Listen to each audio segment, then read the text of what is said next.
HR 6666, House Resolution 6666, is called COVID-19 Testing, Reaching, and Contacting Everyone Act. And its sort of acronym is the TRACE Act. And it says that it's $100 billion to be allocated by Congress this year, 2020, for contact tracing. Now, what is contact tracing? Contact tracing is the idea that you can contain an infectious disease if you don't have good treatments or you don't have any other means of prevention. You find the person who's infectious, you put them in isolation, and then, during the period when they might infect people, they can't because they're in isolation. This makes zero sense. We already know in some populations, there's like 90% of the people already have antibodies to COVID-19. But what's really frightening is that this is a bill that in its very name says they want to they want to surveil everyone. And the idea is that they want to hire people from communities. So who gets to hire people? It's going to be the director of the CDC. Polly, you and I know that the CDC botched the testing for COVID-19 at the beginning of this epidemic. And then the idea is that they will hire people locally in the community to go be contact tracers.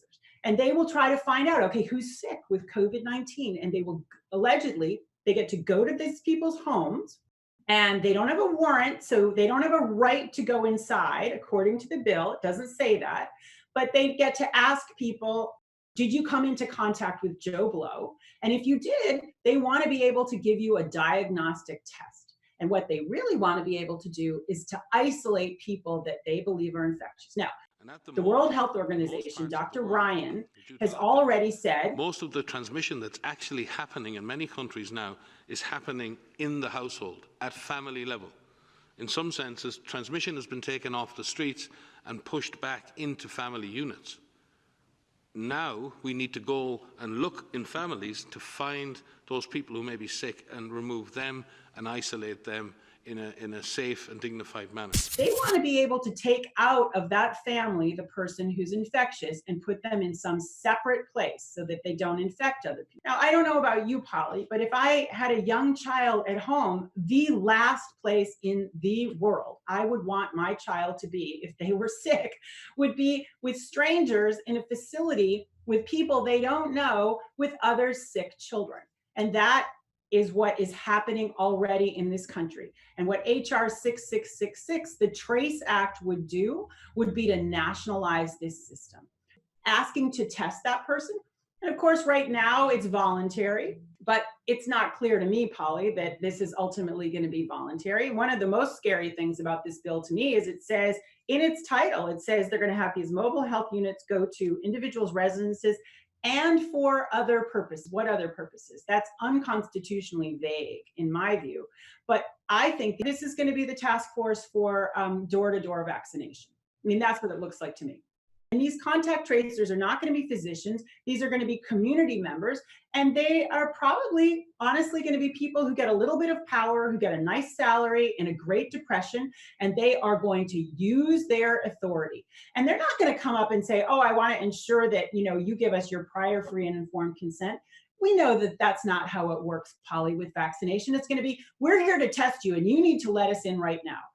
And an awful lot of people are not going to be educated, and they're going to let them come in. And then there are going to be laws in place that say if somebody's infected, they have to be isolated.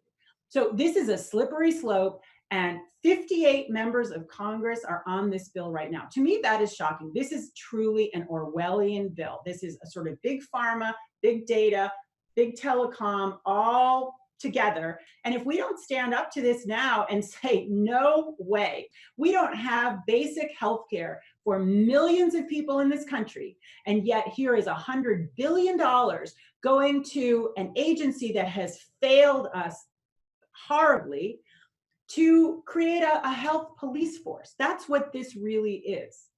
This is the Testing, Reaching, and Contacting Everyone Act.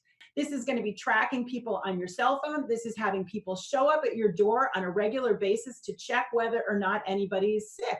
That's what this says. We really need to show the world that there are millions of people who are not down with the new surveillance vaccine state that is being foisted on us by a group of billionaires who stand to make trillions of dollars while we are impoverished and people die. That's really the stark reality that's before us. Our greatest strength as a community, Polly, is our numbers, our intelligence, and our drive. We don't have the money, we don't have the institutions, we don't have the levers of power, but we have a level of commitment that they can only dream about. And we have numbers in the millions if we can come together and coordinate our efforts.